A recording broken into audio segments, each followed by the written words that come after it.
I wrote down in the WhatsApp group 3 minutes, so you can start in 1 minute or so. Excellent. Thank you.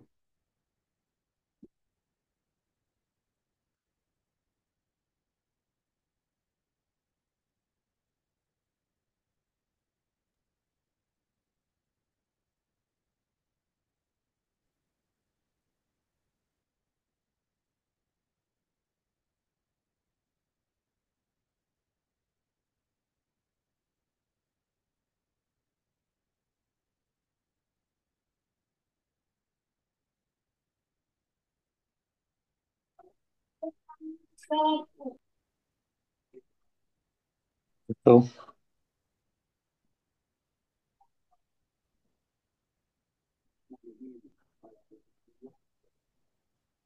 All right. Well, I guess I'll get started.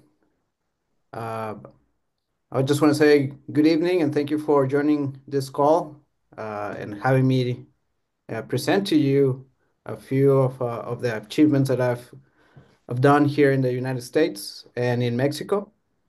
My name is Fernando Palomier. I'm from Chihuahua, Mexico. I'm a fifth generation rancher, and I also work as a consultant, uh, besides just working for my family and working here in the desert. I also work as a consultant for this company. It's called Understanding Ag, and it's the largest consulting company here in the U.S. that I know of. It's we focus on regenerative practices, and all throughout globally, we have 32 million acres that are currently we're working on them directly or through some of our programs.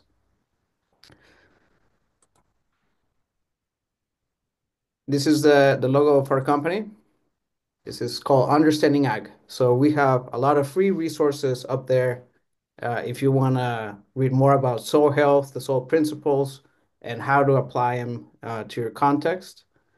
I was invited here to talk on brittle environments, so I will gear it towards grazing in the desert. This is a picture of Chihuahua City, and now we're starting to get this kind of dust storms and extreme weather patterns due to drought. We've seen that our climate has been changing and we get less rainfall. And when it does rain, it seems to be more condensed in more violent storms. So we lost our ability to make much use of what little rainfall we do get. And this is the end result is just land degradation in a massive scale. We're starting to see this sort of dust storms throughout northern Mexico and into United States now as well. And what is it really? It's that we're losing our top fertile soil. So if we think of soil as a just minerals, there's a living component. And once we lose that to erosion, then everything becomes more desertified. This is the true definition of desertification, that we lose the ability to infiltrate water. We have a high runoff, erosion of our minerals and nutrients, and then we become more susceptible to extreme weather temperatures. Here in Chihuahua, we get temperatures that are up to 48 degrees Celsius or 120 degrees Fahrenheit. So it can be very hot for long periods of time. Uh, mhm. in regards to our moisture distribution, ובתמונה של השטח, we're supposed to get somewhere between 200 milliliters per year, but we're getting much less than that. Nowadays, we see years where we only get 50 millimeters or less. And it's not infrequent to have multiple Okay, years so, of. sorry, Fernando. If everyone can mute their microphone, it will be nice for everyone. Thank you. So as we lose our fertile soil and we leave the ground just exposed, we're also exposed to erosion. This is at my ranch. It was a place that was overgrazed for a long time, and you see that desertification happening in the background where shrubs even started to die. But we have this island of grass growing on where it's otherwise a barren ground. And we have to ask, why is it that this area with the same amount of rainfall is able to grow grass, and where we lost that topsoil, we're not? So the definition of soil really is that it's living, is that there's biology. We cannot think of dirt only as two components. It's the chemical and the physical. And there's a whole array of chemical and physical properties unique to each soil type. But what makes it able to carry life, well, it's its biological component. And it's biology that helps release the nutrients that are in the soil. There's plenty of nutrients from parent material, which is weather, rock, that broke into particles that are much smaller, such as sand, silt, and clay. And that's where we get nutrients and the ability for nutrients to hold into the clay uh, and the silica particles, so the cation exchange capacity. Those are some of the chemical and physical properties of soil, but biology can help stimulate those as well. Let's say if you have soils that are very sandy and they cannot hold on to water, well, it's organic matter, so carbon, produced by the biology in the soil that will allow for water and moisture to increase. And once we start getting that biology working for us, then we have fertile soil. So this is something that we can do, and we've been using it through regenerative agriculture, and we're always promoting these principles. This is what healthy soil should look like. If you look at this, it has a large pore spaces. That's so that water can infiltrate, but also air and oxygen. So if you don't have air or oxygen in your soil, you're not able to sustain this microbiology in the soil that is responsible for soil fertility. And this biology, through the root exudates of plants, this biology is allowed to flourish, and then you start changing the physical component of soil, and you create these soil aggregates. Why is this important? Is these soil aggregates, it's what's going to allow us to infiltrate and retain all moisture that we receive. So it's not how much rain you get, it's what we do with the little rainfall that we do seem to get. And if we have soil like this, you're not going to have any runoff, and it's going to be much easier for your plants to do better. So over time, you can become much more productive. So 90% of the soil function is directly related to soil microbial activity. Just so you know, this is at my place. After last year, we only got a half an inch, so about 25, no, not even 20, 12 millimeters of rain. And last year we got 3 inches of rainfall, and that's it. That's all we had all year. So last year, right after that bad drought year, we had a second year where it did rain 75 millimeters. And this is the amount of forage that was able to produce. Now, this is my most fertile ground. This is where we have already starting to see this soil aggregation starting to happen. So when it does rain, whatever moisture is, it's very effective. It's able to infiltrate into the soil. And we have perennial grasses. These are native perennial season grasses that are ready to take that soil, that moisture in the soil, and make use of it. So these are my neighbors, and you can see we have a magic fence where I have grass and they do not. And we also see that they have an increase in brush and other woody species. And over here at my side, a lot of that brush started to die, and it's starting to transition into more grass and different species of grass.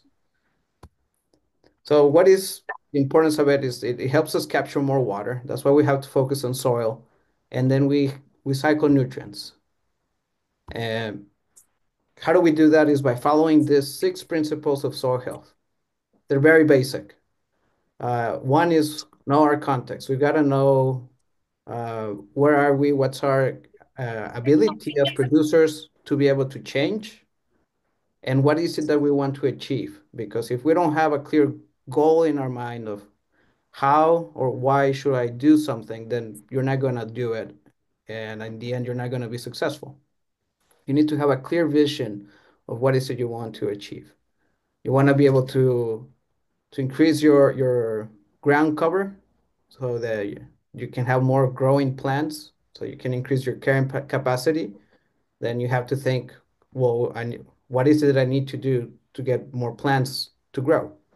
And that's where soil health comes into play. Now, what are the limitations? Well, that's up to every business, is unique. So you might not be able to implement everything on year one, but you can make a lot of changes in the way that you're doing things right now uh, with these principles in mind. So there's many ways to regenerate your land. There's not one single magical way. It's following principles of soil health that will help you find what's the best way to fix your own land. And also, that's why we're here. That's why I'm a consultant for Understanding Ag, and anyone in our team can always come in and help you, guide you through the process. So it takes time also. We didn't get to this level of land degradation overnight. It's been centuries, and in the case where you guys are, it's been for millennia. And it's gonna take several years to be able to come back to what it used to be, but it can. The rule number 2 is ground disruption. Do not disturb the ground. Rule number 3 is armor the soil. 4, we're going to have diversity. We have to have all kinds of diversity in plants, animals, insects. Everything was created for a purpose in our world, and they're crucial in the whole picture of how the ecosystem is supposed to function.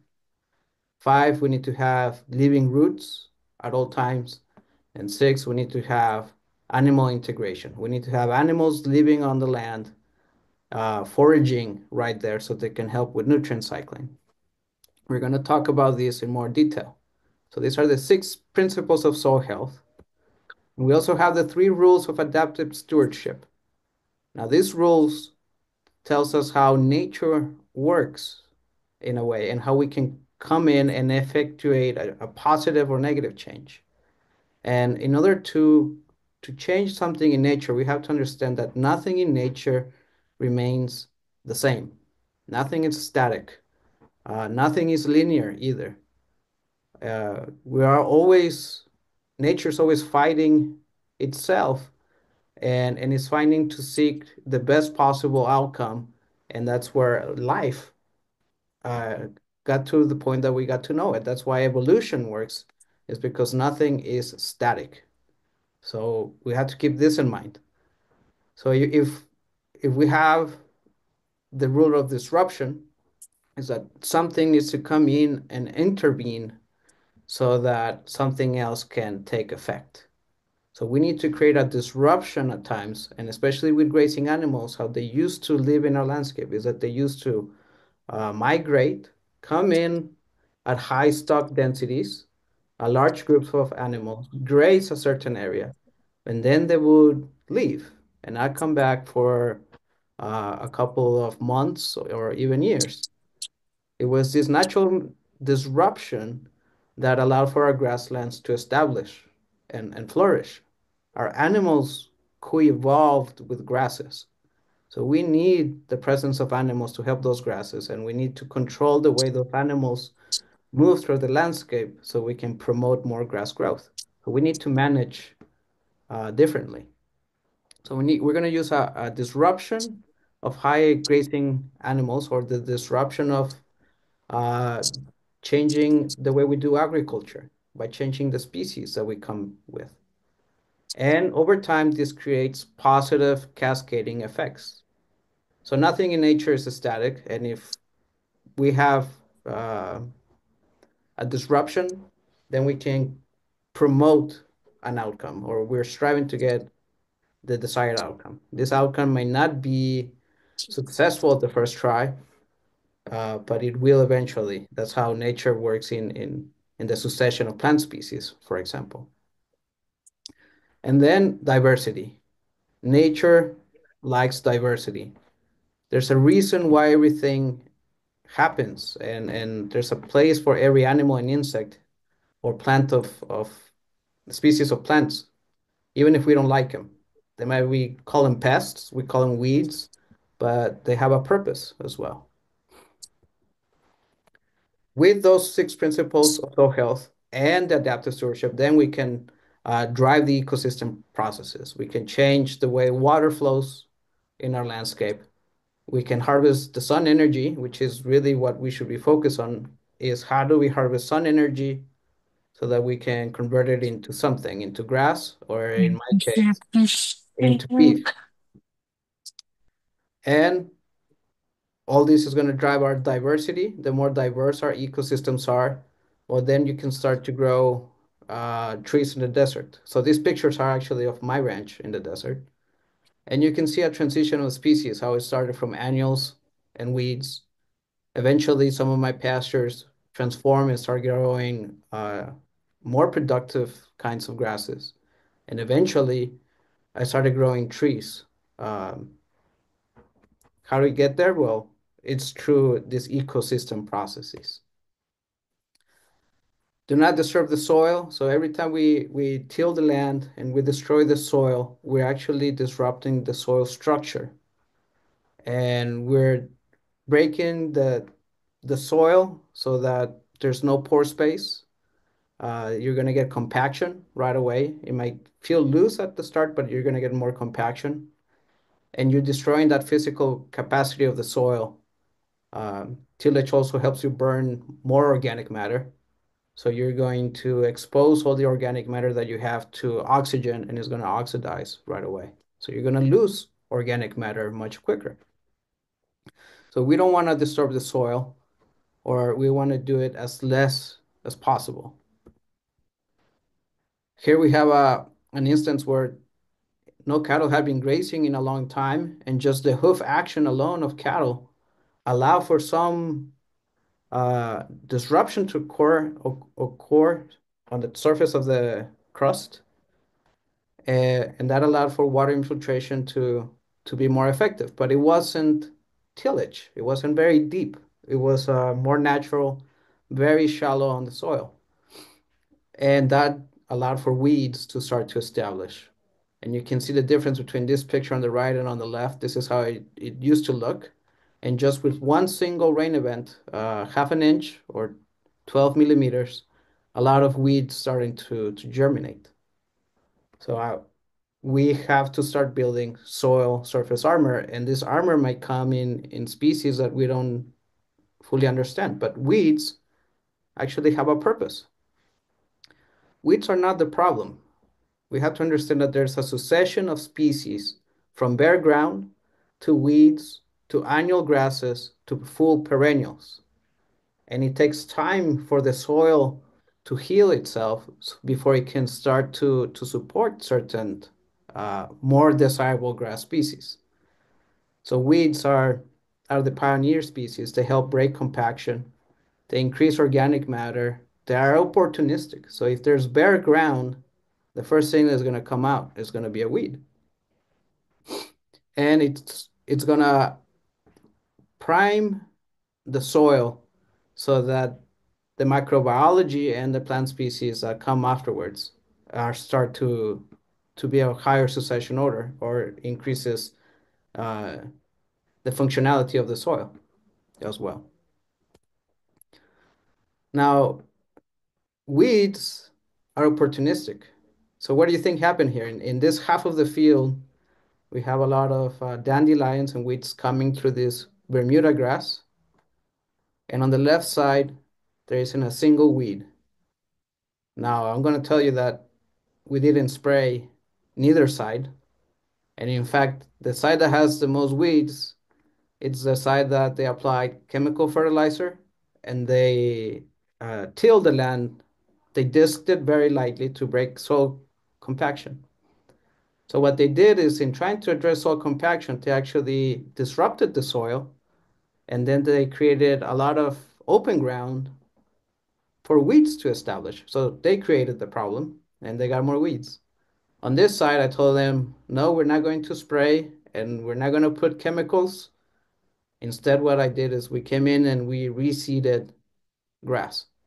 So instead of open up more space of bare ground, we filled the bare ground with new grasses. And now, as a consequence, no weeds were able to grow.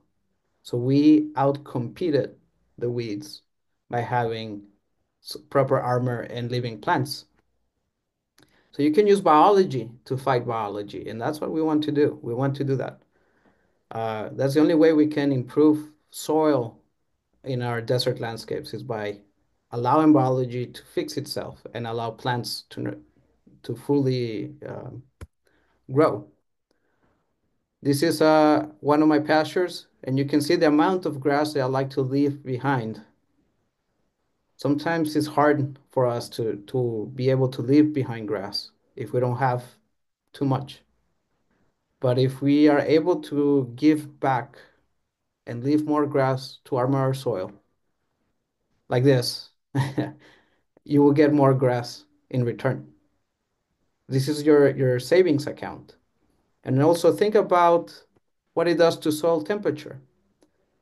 Where you have some grass, something armoring the soil, soil temperature is much cooler than if it's bare. And if you have bare ground and temperatures are above 120 degrees Fahrenheit or above 40 Celsius, you already start to lose your soil's ability, your plant's ability to use moisture.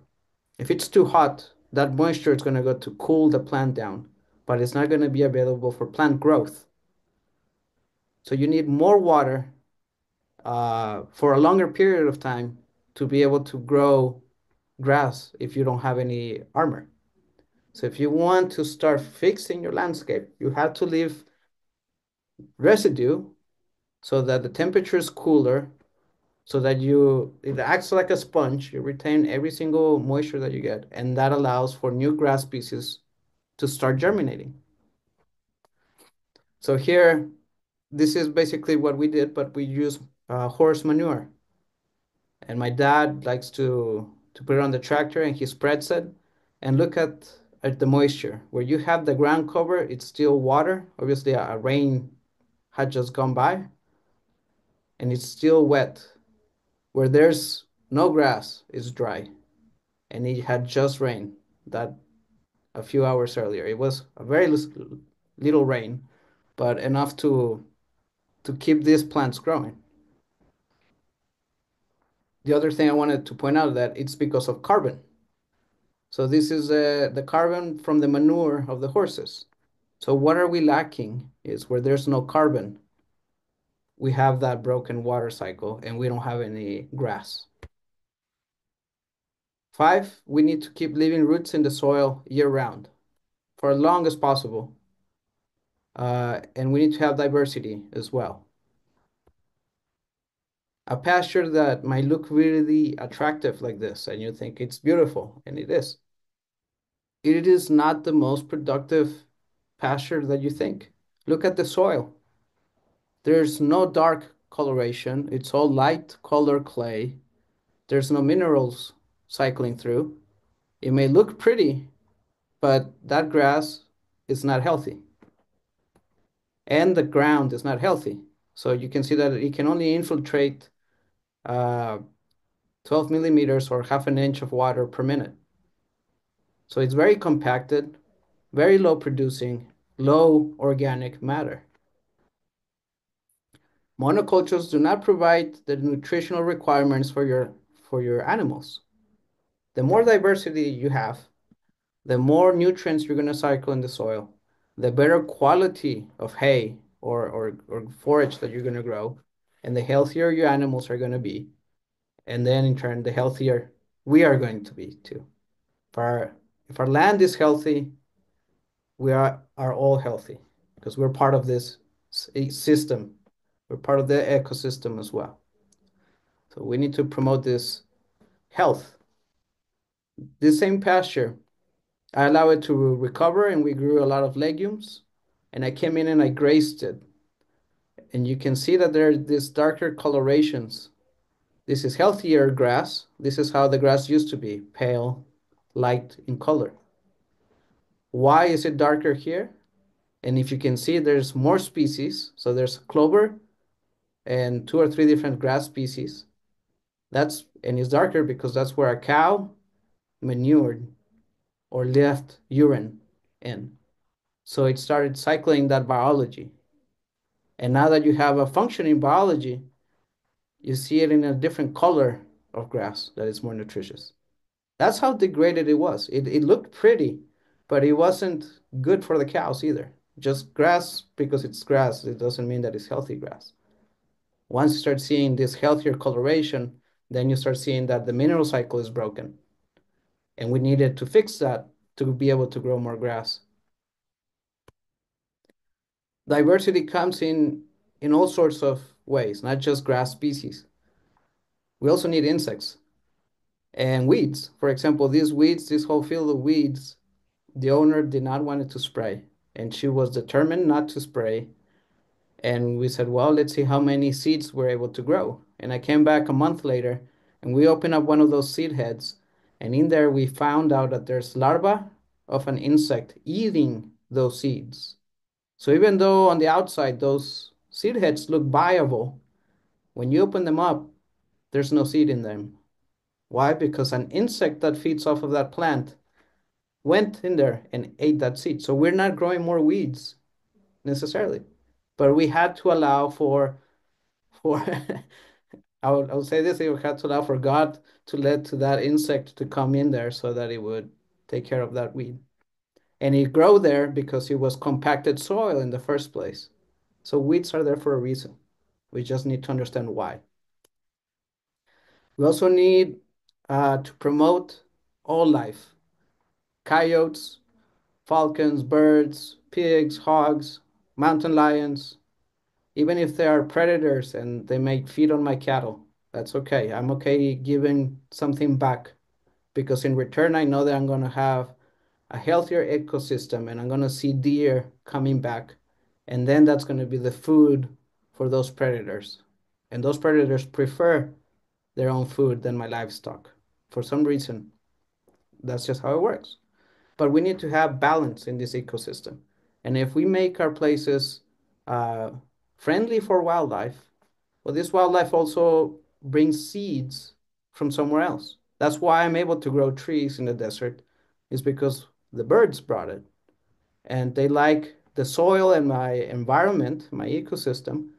And because the soil had improved, then I can see trees be able to germinate. But you're not going to grow soil if you plant trees. No. Fix soil and then the trees will come. It's, it's backwards. We can also promote this diversity in our crops. Here we have corn with some buckwheat and other cover crops to grow as companions. And you can see that the year before, they they grew, this is centeno, so it's a rye, cereal rye, with some veg. So that's a legume. And it grew, they harvested, and then they lay it down to armor the soil. And then they came back in and they reseeded on top of that. They didn't till the ground. They seeded corn, and then in between the rows, they put cover crops. So those are companions. Those companions shade the in between the plants so that no weeds will grow in there. And then the residue is still keeping everything much cooler, and the corn is able to grow hardly with any inputs. You don't have to spend much on fungicides, herbicides, or even nitrogen. As you can see, having multiple things growing has benefits, and that's how nature works. That's why we need diversity in every aspect of our operations. This is an almond orchard. You can see the diversity in between the trees. Here we have pollinators, we have cereal rye, we have buckwheat, we have mustard. Uh, there's a vast array of species. And As a consequence, we also have a vast array of insects. We have bees, pollinators. We have beneficial insects that feed on aphids and other pests. But we need to create the environment for these beneficials to grow with our crops so that we can use them in our favor. We can do companion planting where we have a legume growing here with potatoes, and the legume is providing nitrogen for the potatoes. So we don't need as much nitrogen fertilizer as we think we do. Finally, this is how I do things, and this is my tractor. I'm not a farmer, I'm a rancher. And this is the ultimate farming equipment. She eats grass, she brings out fertilizer in the form of manure, she's spreading seed through that manure. Through her hoof action, she's uh, putting organic matter back onto the ground. And as you can see, she looks pretty healthy too. I'll improve soil and increase in plant species diversity in our pastures help to bring about healthy, productive animals. So if we focus on soil health, we'll have healthier and more productive animals.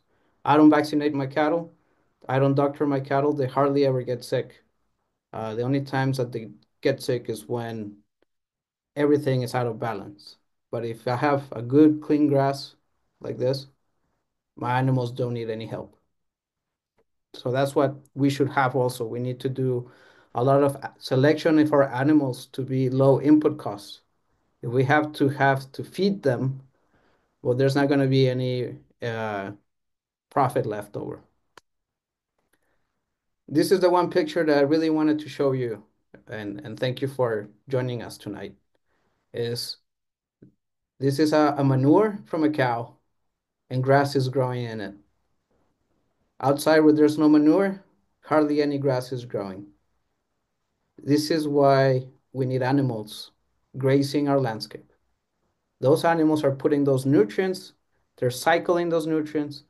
And if you don't deworm your cattle, you don't use toxins or poisons, then the manure of those animals is going to be healthy and it's going to allow for new grasses to start to establish. We can also integrate animals into our farming operation. If we always are putting corn and corn and corn, sooner or later you won't be able to grow more corn.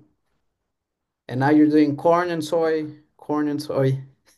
Sooner or later you're not going to be able to do that either. Uh, you need more diversity. And if you have farm land, well, you can put a lot of diversity and then you can have multiple species go and graze there instead of taking everything out of our fields. Bring the animals back in. They'll do it for you. Look at these pigs. I never thought pigs would respect electric wire, but they do. It's one single electric wire. It's electrified. Pigs are very smart. And look how much grass they had, how much they left. They are incredible at grazing. And look at all the soil armor they're leaving behind.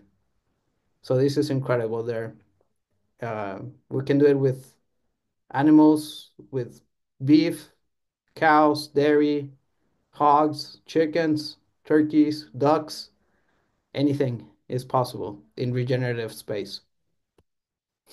This is another annual season. This is a sorghum Sudan mix. And the steers were gaining almost 1 kilo a day.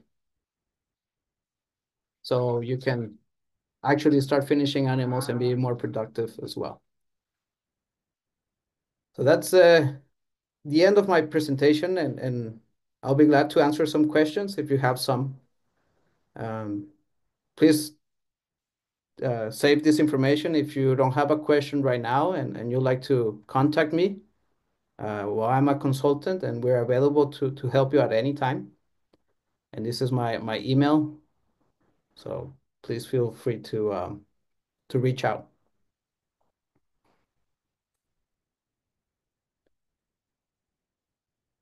Thank you very much.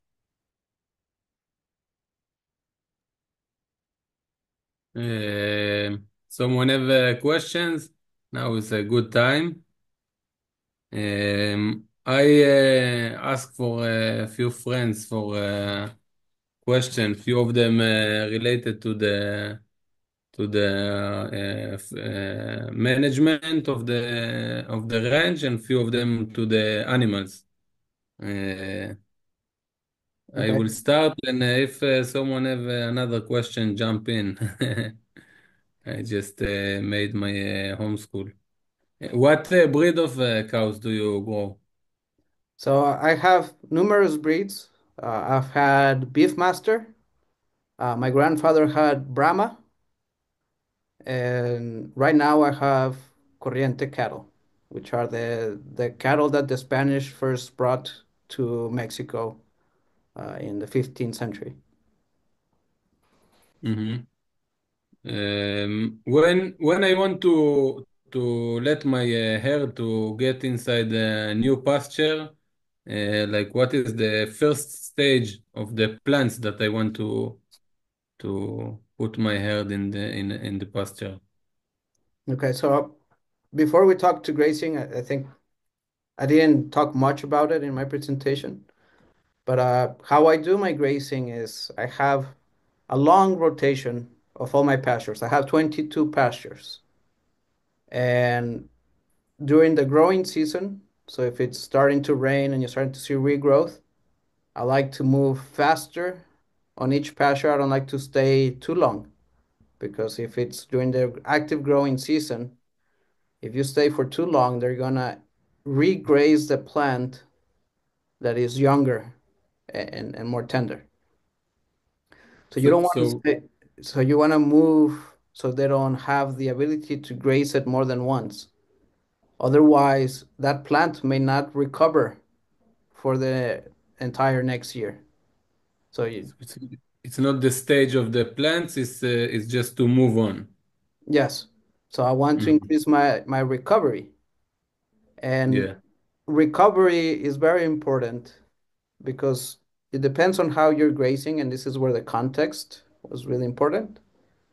If you have very few pastures and you have animals everywhere, you don't have an ability for your grasses to recover. You're gonna be staying too long, or you're gonna be coming back too soon before those plants are fully recovered. Over time, you'll start losing more grass species, and you will end up having grasses that are very coarse, very undesirable, some may be invasive, and you start losing diversity because Mhm. the animals are have been there. And at my place, that's how things were managed for 300 years. And I got to a point that it was no longer productive. I needed 75 hectares per one cow per year. 75 hectares, it's 750, 7,500, no. דונם, דונם, 750 Huh? דונם, How much? 750, 150. 750 דונם. Per one cow. Yeah. Wow. Okay. Why? Because And cows were always there. yeah. So what we did is we started dividing our And ranch. now, sorry, and now how many hectare for cow? Now I have 15 hectares per cow. 15 hectares. Okay. So it's a Um, good range. Yes. yeah, So what's cheaper, to buy a new ranch or to make yours more productive? Yeah. yeah.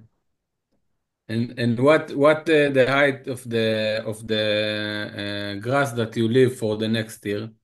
Like when you want to leave the pasture for the next winter. So again, it depends on the grass species that we're working on. So grass height might not be a good reference. Uh, Mm-hmm. so let's go back to how I started. So it was one big pasture, cows grazing all the time. We got to 22 pastures. Now, first was two, and we stayed 6 months, 6 months, 6 months, 6 months. And then we went to four, and we started doing 3 months, 3 months, 3 months, and so forth. Mm-hmm. Now we got to 22. So now we stay anywhere from 1 week to 2 weeks in each pasture. Sometimes we come back once a year, or we come one during the growing season and one when everything is asleep during the dormant season. So that's how you Mm-hmm. determine the recovery period that you must have.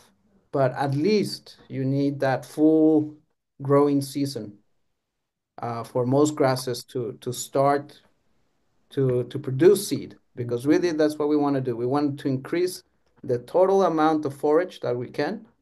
So you need the longest recovery, the more paddocks, the longer your recovery. And then that grass you allow it to grow and to produce seed. Now, some years, if it's very dry, that grass might grow very shallow. So growing by grass height is not always a good idea. But you will see a point where it starts to want to put seed.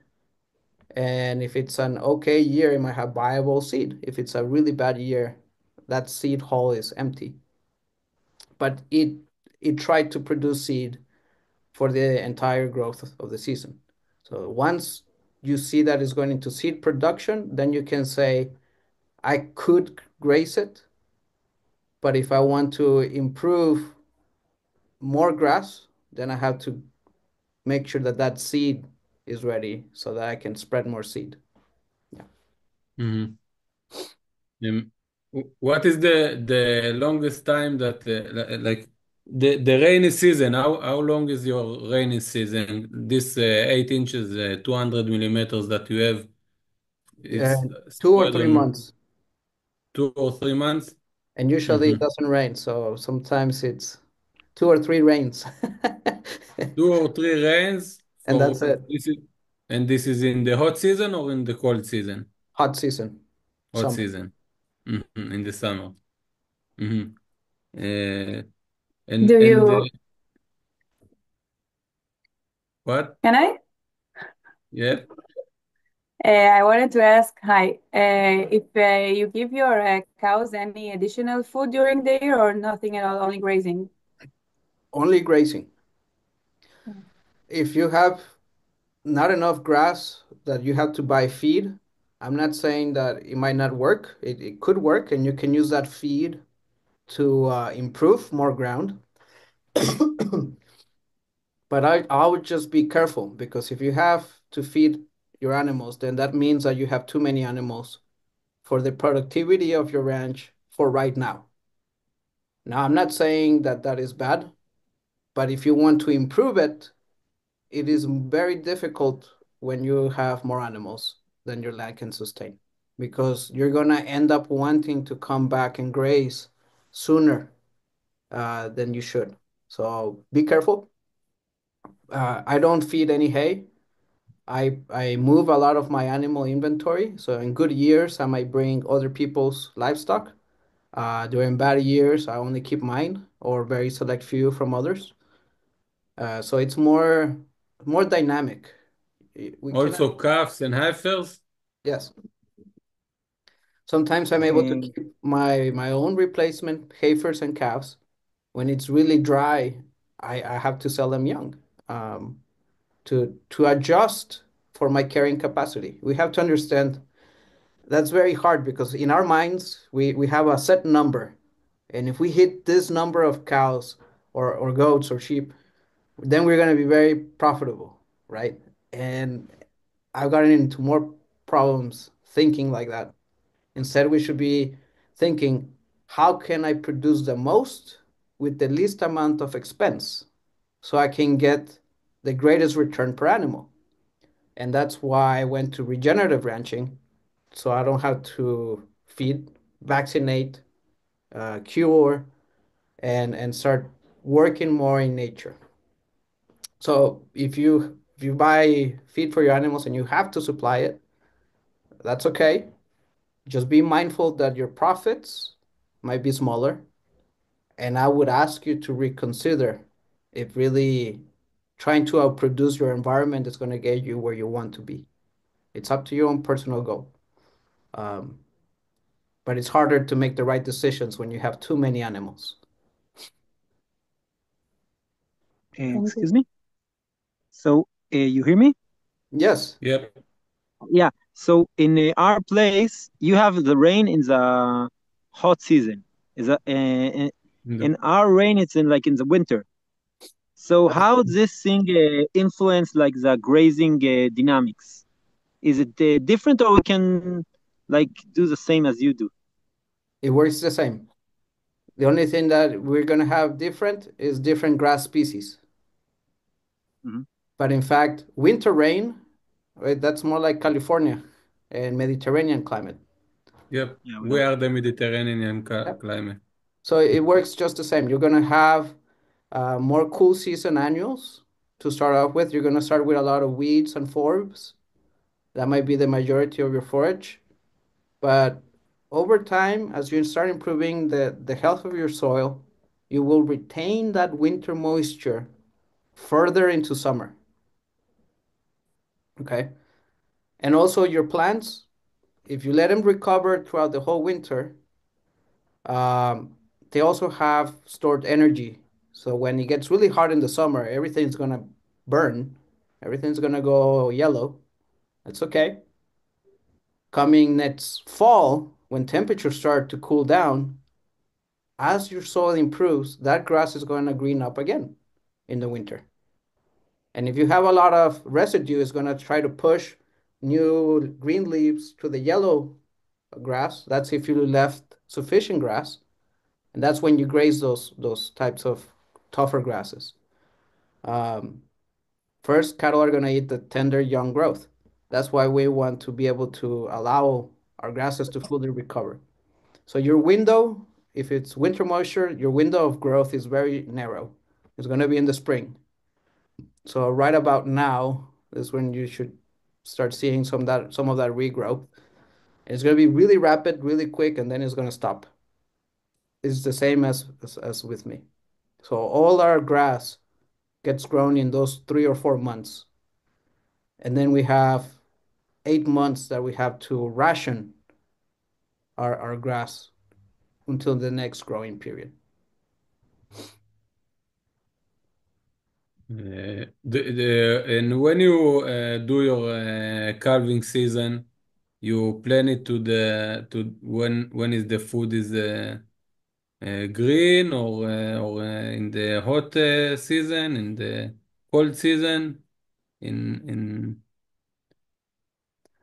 My calving period, that's it's very difficult to find the best calving period, especially in the desert, because when you say I want to have it in the green that year, you don't get any rain. And you're like, you have cows with babies and no grass, and it's just terrible. And for the longest time, I tried to come up with that time when everybody says you have to calve when it's green. And for that, it would have been August for me, the month of August. But when it didn't rain, I couldn't breed those animals back up again. So I released my bulls and I left them with the cows together for 5 years, everything for together. 5. Mm-hmm. At the end of the 5 year, it was at the end of a drought also. And all my animals were calving within 45 to 60 days, but a bit sooner than during my green. So you see, what Mm-hmm.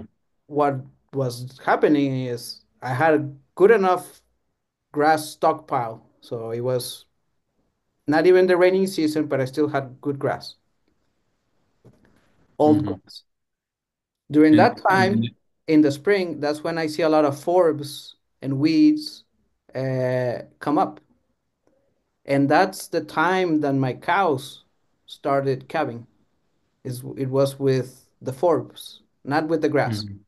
So you have to think, when is the best time that you should calve? It's not in the green. No. It's when you have the highest nutrition. And that can be forbs, weeds, grasses, stockpile grass, or you might have to help them if your land is not there yet. That's okay. You can supplement. But your cows will find that perfect time with nature. Mhm. And your herd is in one group, or you have a few groups of animals? Most of the year is one group. One group of how many animals? It varies. In good years, I have 600. In bad years, I will go as low as 200. Mm-hmm. But I can Mm-hmm. I can stay with 300 animals, 2 years, no rain, just fine. 2 years, no rain at all? With 300 animals, yes. Wow. So that's how much grass I What? I, I plan on leaving behind. Yeah. Wow. It's standard that you have a year without rain at all? Like it's a rain season without rain? Yes, but we forget things, even though it happens every year. Us ranchers, we forget. Wow. Yeah. Wow. And what is the maximum and minimum temperature in your environment? Maximum in Celsius, it's 48 Celsius maximum. Mm-hmm. Minimum that I've had is -20, but that's very rare. Uh, that happened once in 2011. But it can Mm-hmm. get to -10, minus -10. yes. Mm-hmm. And I don't know. Someone have a questions? Another questions? No, I will keep doing my questions. And so you say now you have 15 hectare for animal Per per year. year, Yes. yeah. And your neighbor ranch, it's like what you used to have before, 75 hectares Yes. around these numbers. Yes. Mm-hmm. Nice. Uh, uh, mm, mm, mm. You have questions that you already answered during your speech. And how many bulls you have in compared to the cows? Usually 25 to 30 cows per bull. 25 to 35 per bulls. Yeah. Okay, and what is like how many cows do you have, and how many heifer and calving you have in the end of the season? Like how many percentage So when of I first started and I wasn't finding my calving period, it went anywhere from 60 to 80% winning rate. So that's Mhm. calves that you had in the corral. After I was finding my calving window, I was hitting 75 to 85, even on bad years. 75 to Yeah. 85? And you do also artificial stuff, or just with the bulls? You know, the bulls are better at their jobs, but I have done AI early on to improve my breed, but then I close my herd and I breed from within. It's very important, especially in breeder environments, to work on your own genetics. And if you're always bringing animals from somewhere else, they're never going to perform in your place. The best Hmm. animals that you can find is from a neighbor that is doing something similar to you. So if you want to get away from having to feed your animals and you buy a bull from Europe, yeah, how is he going to survive in your Yeah. environment? So you're never going to get to an animal that will perform in your environment if you're not selecting from within. So you can AI to improve certain things in your herd. Let's say that you want to get rid of a long belly button, or reduce the ear, or change the height color. But then you have to go back in and keep your own bulls, keep your own heifers. What percentage of my herd represents um, what I have depends on the year. If I'm able with the year and with the grass to keep everything 1 year, I will, because then I can sell more pounds or more Mhm. kilos at the end of the second growing season. Instead of selling at 200 kilos, I'll be selling at 300 kilos. So it's a big difference. Yeah. And but that's rare. It has to be a good year. If it's a marginal year, I keep all my females always. And that's a strategy You because always keep all your females for 1 year. for 1 year. Why? Because I need to find the best for my replacements. So anything that breeds between 15 and 18 months of age, she's a very good female that I would want to keep. The rest, I can keep, I can sell, or I can do something else with them. But still, they give me more options if I keep them and a better price. The males, usually they have a good enough price when they're small, and those I would sell. And Yeah. if I don't have animals or ability, then I take animals from someone else and we split profits. Yeah. Someone have questions?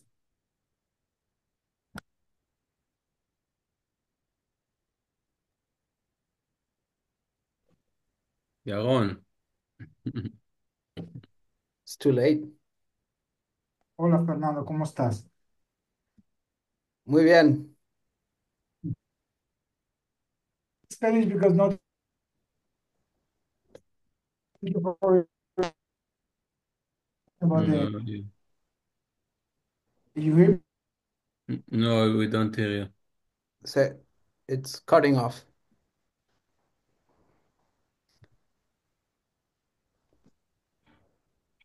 now? Yes. Yeah, about manure, you know, I have a neighbor that used to spread a cow manure in his grass. What do you think about this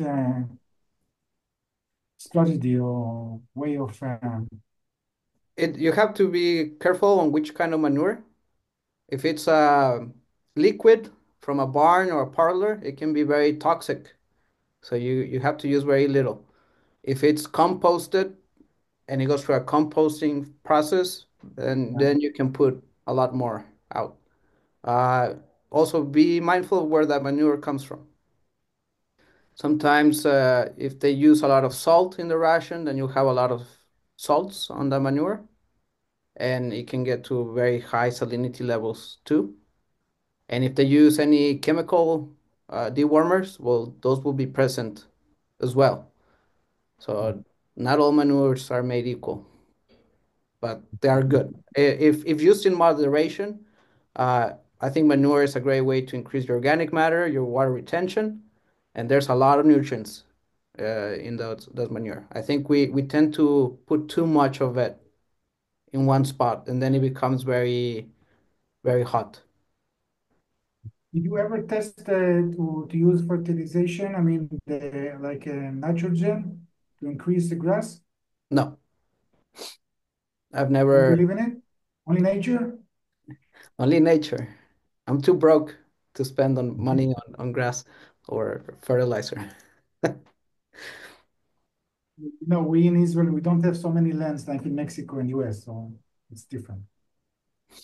No, I found that if you use fertilizers, you have to slowly stop using them because your soil is not able to produce uh, to cycle those nutrients and able to sequester nitrogen from the atmosphere. I mean, the atmosphere, there's plenty of nitrogen free on top of us. But if you use chemical fertilizer, your soil is not able to use it. So it relies on chemical. So you have to, it's like a crack addict. You have to stop giving it a little at a time until it can finally be productive again. And do you have your own feedlot or you selling only the herefords that you grow and then somebody else is doing the feedlot? Somebody else does the feedlot. Um, I do want to expand my grazing operation so I can finish on grass. That's part of my plans. I think we have, as producers, a great opportunity to provide a superior, nutritious product, and there's enough people out there willing to pay for it. They just don't know we exist, and they don't know that we have this product. So let's be better at marketing ourselves. Yes. So you're seeking to make your own brand? in the Yes. future? Yes. Thank you. Gracias. Thank you very much. Very knowledgeable. Thank you. No, thank you all for having me here. And please, if you have more questions, you can reach out to George for having me here. Thank you. Or you can send me an email directly. Either way. Thank you תודה, very much, דרור. Fernando. Thank Thank you, you, everyone. Fernando. Good day. פרננדו. תודה, דרור. Well, looking No. forward for my invitation to go see you guys over there. That'll be fun. Soon. Come. All right. Bye. Bye bye. Bye. Have a good evening.